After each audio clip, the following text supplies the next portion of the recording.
जय माता दी भक्तों, आज का जो वीडियो इन सब भक्तों के लिए है जो अक्सर कंफ्यूज रहते हैं किस तरह मुख होकर हमें शिवलिंग पर जल चढ़ाना चाहिए या पूजा विधान क्या है शिवलिंग पर जल चढ़ाने का या किस तरीके से शिवलिंग की पूजा करते हुए हमें क्या चीज़ें ध्यान रखनी चाहिए। और ये खास समय 8 मार्च 2024 में महाशिवरात्रि आने वाली है जो सबसे बड़ा पावन अवसर है भगवान भोलेनाथ को प्रसन्न करने का। तो आदि शक्ति को प्रसन्न करने के लिए ये जो समय है, इस समय पर अगर कोई भी भूल चूक या कोई भी गलती आप कर देते हो तो आपको जीवन भर खामियाजा भुगतना पड़ता है। भगवान भोलेनाथ को आप रुष्ट नहीं कर सकते और जितने वो भोले हैं तो उतने जल्दी वो प्रसन्न भी हो जाते हैं। तो महाशिवरात्रि का मौका आप लोग ना गंवाएं और सबसे पहली बात, इस वीडियो को आप लोग ध्यानपूर्वक सुन लीजिए, समझ लीजिए, आपके बहुत काम आने वाली है। महाशिवरात्रि पर अक्सर मैंने लोगों को देखा है कुछ गलतियां करते हुए, जिसका समाधान इस वीडियो के माध्यम से देने जा रहा हूं। कौन सी चीज़ों का ध्यान रखना है आपको महाशिवरात्रि पे, किस तरीके से उनका जलाभिषेक करना है, किस तरीके से पूजन करना है, ये पूरी जानकारी इस वीडियो के माध्यम से बताने जा रहा हूँ। भगवान शिव की उपासना का महापर्व महाशिवरात्रि 2024 शिव भक्तों के लिए बहुत शुभ एवं मनोवांछित फल प्रदान करने हेतु बताया गया है। इस दिन पुराणों और आगमों के अनुसार महादेव की पूजा की जाती है, रुद्राभिषेक कर उन्हें प्रसन्न किया जाता है। भक्त उनसे अपने सभी मनोरथों की पूर्ति का वर मांगते हैं। कहा जाता है कि भगवान शिव एक लोटे जल से ही प्रसन्न हो जाते हैं। शिवलिंग पर जल चढ़ाने के साथ साथ कुछ बातों का ध्यान भी रखना बेहद जरूरी है। भोलेनाथ को पूरे विधि विधान से जल चढ़ाने से मन की सारी मनोकामनाएं पूरी होती है। अगर गलत तरीके या गलत दिशा में जल चढ़ाया जाए तो महादेव नाराज हो जाते हैं या नाराज हो सकते हैं या आपसे रुष्ट हो जाएंगे। कई लोग इस बात को लेकर सोच में पड़ जाते हैं कि मंदिर के लोटे में जल चढ़ाना चाहिए या नहीं। शास्त्रों की माने तो शिवलिंग को जल का अर्घ देते समय ध्यान रखें कि जल को उत्तर दिशा से गिराएं, यानी जल अभिषेक कर रहे हैं श्रद्धालु का मुख उत्तर दिशा की ओर हो। कहते हैं कि इससे देवों के देव महादेव शीघ्र ही प्रसन्न होते हैं। धार्मिक मान्यताओं के अनुसार शिवलिंग पर जल चढ़ाने के बाद परिक्रमा ना करें। ऐसा करने से पूजा का फल प्राप्त नहीं होता है। परिक्रमा करने के लिए शिवलिंग पर अर्पित जल को लांघना पड़ता है। शास्त्रों से ऐसा शास्त्रों में ऐसा माना गया है कि ऐसा करने की बिल्कुल मनाही करी गई है। शिवलिंग का जहाँ से जलधारा गिर रही है और जिस जगह पर वो जा रहा है ना जल, तो वहाँ लांघना बहुत बड़ा पाप माना जाता है। इसके लिए जल चढ़ाने के बाद परिक्रमा बिल्कुल ना करें। अब आगे मैं आपको कुछ और खास जानकारी देने वाला हूं जो आपके महाशिवरात्रि में बहुत काम आने वाली है। वो है, सबसे पहली चीज तो मैं बता दूं कि आपने जो ध्यान रखनी है, जैसे महाशिवरात्रि आएगी इस दिन आप सब ने, परिवार का कोई भी सदस्य हो, बड़ा बच्चा बूढ़ा स्त्री पुरुष जो भी हैं, सबको काले कपड़े पहनने से बचना है। काले कपड़े बिल्कुल नहीं पहनने हैं। इस दिन काले कपड़े पहनने की मनाही होती है। बिना नहाए या बिना स्नान करे आपने कोई भी चीज़ या कोई भी वस्तु को टच नहीं करना है, छूना नहीं है। ऐसा करने से भी पाप लगता है। तो बिना नहाए धोए आप कोई भी पूजा विधान ना करें, और चाहे आपका व्रत है या नहीं है, इस विधान को आपने अवश्य फॉलो करना है। दूसरी चीज़, जैसे मैंने बताया काले कपड़े पहनना बहुत अशुभ माना गया है, तो ये फिर आपके दुर्भाग्य को आपका स्वागत करता है। तो उस दुर्भाग्य को ना बुलाएं, काले कपड़े ना पहने। साथ ही साथ अगर शिवलिंग पे कोई प्रसाद चढ़ाया गया है मंदिर में, उस प्रसाद को ग्रहण ना करें। इससे भी धन की हानि होती है और दुर्भाग्य आपका जागृत होता है। तो आपके ध्यान रखना है, कोई भी मंदिर में जाके अगर आपको शिवलिंग पे चढ़ा प्रसाद देता है तो आपने वो ग्रहण कतई भी नहीं करना है। अगली जो चीज़ है वो है, अक्सर कुछ बच्चे जो जुड़े हुए हैं दरबार से वो मुझसे पूछते हैं शिवरात्रि के त्योहार पर क्या चीज़ नहीं खानी चाहिए, वो भी मैं आपको बता दूं। शिवरात्रि के त्योहार पर दाल हो गया, चावल हो गया, गेहूं से बने खाद्य पदार्थों का सेवन आपने नहीं करना है। व्रत में आप दूध या फलों का सेवन आप कर सकते हो। सूर्यास्त के बाद कुछ भी नहीं खाना है आपने। इस दिन सुबह जल्दी उठकर नहाने से तन और मन की शुद्धि होती है, तो पानी में अपने गंगाजल अवश्य डालें, तब आप स्नान करें।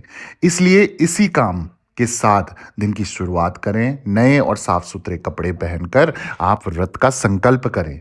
चाहे आपका व्रत है या नहीं है, कम से कम पूजा विधान आप जरूर करें। शिवलिंग पर 1 लोटा जल अवश्य चढ़ाएं, थोड़ा सा गंगा जल मिलाकर अपनी श्रद्धा पूर्वक जितना हो सके 108 बार ओम नमः शिवाय का जाप, पंचाक्षरी मंत्र जो है उनका जाप करें, या फिर महामृत्युंजय का जाप भी आप कर सकते हैं पूरा दिन। ये बहुत अत्यंत फलदायी है। किसी पे संकट है, किसी पे रोग है, किसी पे कष्ट है, इस पूरे दिन अगर आप महामृत्युंजय के जाप को करते हैं तो, या फिर ओम नमः शिवाय पंचाक्षरी मंत्र के जाप को करते हैं, तो आपको देखना ये इतना 10 गुना फल देगा। मैं आपको गारंटी लिख के दे रहा हूँ कि आपको 10 गुना फल देगा। आपका जीवन में बदलाव आ जाएगा और जो कष्ट, विपदा, संकट, रोग दोष, तंत्र बाधा या कुछ भी चल रहा है ना, सब तुरंत नष्ट हो जाएगा। तो ये शिवलिंग पर ये पूजा विधान आपने करना है। जब आप जल अर्पित कर रहे हो तो ओम नमः शिवाय, ओम नमः शिवाय, ओम नमः शिवाय इस तरीके से बहुत आराम से बोलते हुए जल की धारा अर्पित करनी है। और 108 बार एक माला कम से कम आप ज़रूर करें, और दीपक जलाएं, धूप दीप करें, और बेर इस दिन पर ज़रूर अवश्य उन पे चढ़ाएं और खुद भी ग्रहण कर सकते हो प्रसाद के स्वरूप में। अब और जो गलतियाँ अक्सर भगत लोग कर देते हैं, जैसे महाशिवरात्रि है तो ये पावन अवसर पर कोई गलती ना हो, इसलिए वीडियो तो बहुत काम का आपके लिए होने वाला है। ज़रूरतमंद लोगों के साथ शेयर करना मत भूलना, बहुत लोगों का भला कर सकते हो जो गलतियाँ करते हैं। शिवलिंग पर कभी भी तुलसी नहीं चढ़ाएं।